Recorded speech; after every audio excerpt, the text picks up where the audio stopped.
ఈరోజు బాలనగర్ మండలం బాలనగర్ గ్రామంలో సర్వే నంబర్ 118 ముందు మనం నిలబడి ఉన్నాం.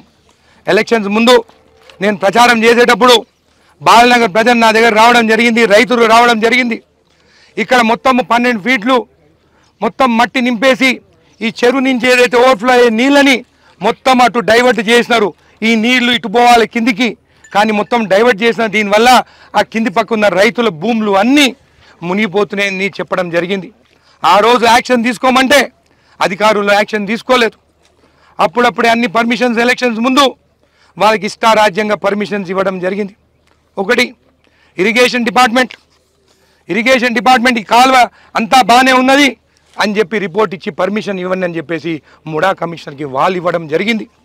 దాని తర్వాత రెవెన్యూ డిపార్ట్మెంట్, ఇది అసైన్డ్ భూమి, ఈ భూమిలో వైకుంఠధామం కట్టిండు, దానికి శంకుస్థాపం కూడా అప్పుడున్న మాజీ ఎమ్మెల్యే లక్ష్మారెడ్డి శంకుస్థాపం చేసిండు, వైకుంఠధామం కూడా కట్టినాడు.